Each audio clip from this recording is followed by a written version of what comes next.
आइए साथियों, आप सभी का जेके कंपटीशन सेंटर में हार्दिक स्वागत है। देखते हैं आज का महत्वपूर्ण विचार। छाता और दिमाग तभी काम करते हैं जब वो खुले हों। यदि दोनों बंद हो जाएं तो बोझ लगने लगते हैं। बहुत महत्वपूर्ण विचार है साथियों। इस विचार पर काम करना है। इसी विचार के द्वारा आप कंपटीशन को क्वालिफाइड कर सकते हैं। छाता और दिमाग दोनों की तुलना बताई गई है, समानता बताई गई है कि किस तरीके से काम करते हैं। अगर खुले हैं तो पूरी तरीके से वो काम करते हैं, यदि बंद हो जाए तो बिल्कुल अपने आप पर बोझ लगने लगते हैं। इसी तरीके से आप अपने दिमाग को छाते की तरफ खोले रखिए। चारों तरफ क्या हो रहा है करंट अफेयर्स में, ये ध्यान रखिए। हर दृष्टिकोण पर नजर गड़ाए रखिए। एक एक प्रश्न आपके जीवन के लिए बहुमूल्य है। इस प्रश्न का फायदा उठाइए। इसलिए हम भी जो करंट अफेयर्स मना रहे हैं साथियों, वो आपके लिए बहुत ही महत्वपूर्ण है। प्रत्येक प्रश्न पर रिसर्च किया जाता है। प्रत्येक प्रश्न को 10 बार समझा जाता है कि कौन सा प्रश्न परीक्षा में आने लायक है और कौन सा प्रश्न परीक्षा में आने लायक नहीं है। अपने अनुभव के आधार पर, अपने साथियों के अनुभव के आधार पर, अपने गुरुओं के अनुभव के आधार पर ही प्रश्नों को लाया जाता है और वही प्रश्न लाए जाते हैं जो आपकी परीक्षा के लिए महत्वपूर्ण है। हजारों लड़कों और लड़कियों का फायदा हुआ है इस अनुभव से। आप भी इस अनुभव में शामिल होइए और इसका फायदा उठाइए। आइए पहला प्रश्न देखते हैं जो आपके लिए बहुत ही महत्वपूर्ण है। आइए देखते हैं। स्टैचू ऑफ यूनिटी का उद्घाटन कब किया गया? बहुत महत्वपूर्ण प्रश्न। ये आपका 2018 में किया गया था। 2018 में ये किसकी याद में निर्मित किया गया? इस प्रकार का यदि प्रश्न हो तो आपका उत्तर होगा सरदार वल्लभ भाई पटेल की याद में। सरदार वल्लभ भाई पटेल की याद में किया गया।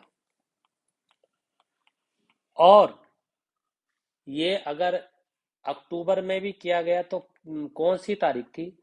तो तारीख का अगर बारे में पूछा जाए तो 31 अक्टूबर 2018 थी।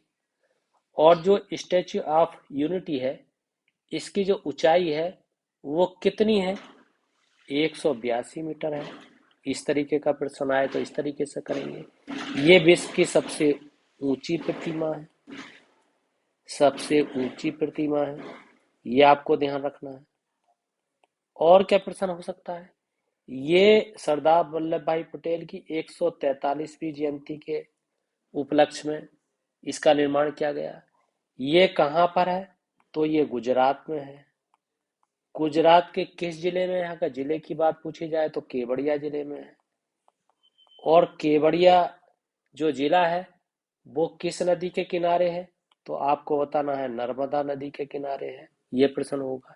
इसके मूर्तिकार, इसके रचनाकार कौन है? तो आपको बताना है सुतार है। सुतार। इस तरीके के प्रश्न इसमें हो सकते हैं और इसी तरीके के प्रश्न इसमें पूछे जाएंगे। आइए अगला प्रश्न देखते हैं। अगला प्रश्न बहुत ही महत्वपूर्ण प्रश्न है। देश की पहली सी प्लेन सेवा की शुरुआत हुई, यानी कब हुई? मतलब तो इसकी जो शुरुआत हुई, राज्य का नाम पूछा गया है तो गुजरात में हुई। और कब हुई? तो इसके बारे में भी आप जान लीजिए। 31 अक्टूबर 2020 को हुई थी। ये आपको ध्यान देना है। और क्या प्रश्न हो सकता है? इसकी जो सी प्लेन है ये भी आपके नर्मदा नदी के किनारे है और केवड़िया जिले में है और गुजरात में है। ये आपको ध्यान देना है। और साबरमती जो है, साबरमती मध्य देश की ये पहली सी प्लेन है। ये आपको ध्यान देना है। ये बहुत ही महत्वपूर्ण है। आइए आगे देखते हैं। अगला है प्रधानमंत्री कौशल विकास योजना देश के कितने जिलों में लॉन्च की गई? ये जिलों की संख्या पूछी गई है। तो ये है आपकी 717। अच्छा, 717 जिले हैं। ये आपके 28 राज्य और 8 केंद्र शासित प्रदेश। केंद्र शासित प्रदेश को मिलाकर ये 717 जिले हैं इन दोनों के। और इसमें कितने लाख युवाओं को रोजगार देने का है? इसमें जो है 2020-21 में 8 लाख युवाओं को रोजगार देने का लक्ष्य है। उन्हें प्रशिक्षित करने का लक्ष्य है। उन्हें प्रशिक्षण देने का लक्ष्य है। और क्या है, इसमें कितने करोड़ का व्यय होगा? तो इसमें 900 जो 48 करोड़ रुपए का व्यय होगा, ये आपको ध्यान देना है। और क्या प्रश्न हो सकता है इसमें? इसके जो इस ये योजना है, इसके दो घटक हैं। एक तो इसका केंद्रीय घटक है, ऐसे भी पूछा जा सकता है कि ये कितने घटकों पर आधारित है। और एक इसका राज्य घटक है, ये आपको ध्यान देना है। अच्छा, केंद्रीय घटक के बारे में क्या है? राष्ट्रीय कौशल विकास निगम आता है। राज्य घटक के बारे में कौन आता है? राज्य और केंद्र शासित विभाग आते हैं, ये आपको ध्यान देना है। इसमें केंद्र और राज्यों के मध्य कितना अनुपात है, ये भी प्रश्न पूछा जा सकता है। कितना व्यय है? 75:25 का व्यय है, ये भी आ सकता है, ये भी आपको ध्यान देना है। आइए साथियों, अगला प्रश्न देखते हैं।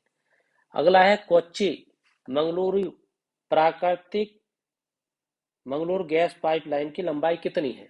प्राकृतिक गैस पाइपलाइन की लंबाई कितनी है, ये भी इसमें जुड़ा हुआ है। तो इसका सही उत्तर है 450 किलोमीटर, ये इसकी लंबाई है। और ये जो है, ये जो पाइपलाइन है, ये दक्षिण भारत के किन किन राज्य, कौन कौन से राज्य लाभान्वित होंगे? इस तरीके का प्रश्न पूछा जाए कि लाभान्वित राज्य कौन कौन से हैं दक्षिण राज्य के, तो आपको बताना है एक केरल है, आपको बताना है दूसरा कर्नाटक है, ये आपको ध्यान देना है। अच्छा, केरल के कौन कौन से ऐसे जिले हैं जो लाभान्वित होंगे? तो आपके ये केरल के जो जिले हैं, एक जो है वहां का कन्नूर जिला है, कन्नूर जिला है। और आपका एक पलक्कड़ जिला है। इस तरीके से कई जिले हैं जो वहां के लाभान्वित होंगे। और दक्षिण भारत में एक इसकी एक दूसरी शाखा है जो तमिलनाडु में जाएगी, ये आपको ध्यान देना है। आइए आगे देखते हैं। लाइट ऑफ परियोजना, इसका मतलब लाइट ऑफ हाउस परियोजना, ये पूरा नाम होना चाहिए इसका, हाउस परियोजना को कितने राज्यों में लॉन्च किया गया है? ये राज्यों की संख्या पूछी गई है, तो ये 6 राज्य हैं। इसका सही फार्मूला है, इसमें 6 ही राज्य हैं, 6 राज्य हैं इसमें, और इसमें 6 ही स्थान हैं, और इसके अंतर्गत 6 ही तकनीकी हैं, ये आपको ध्यान रखना है। अच्छा, 6 राज्य के बारे में अगर आपसे पूछा जाए तो राज्य कौन कौन से हैं? जैसे एक त्रिपुरा है, ये आपको ध्यान देना है। और कौन सा राज्य है? आपका झारखंड है, ये आपको ध्यान देना है, झारखंड। और कौन सा राज्य है? आपका मध्य प्रदेश है।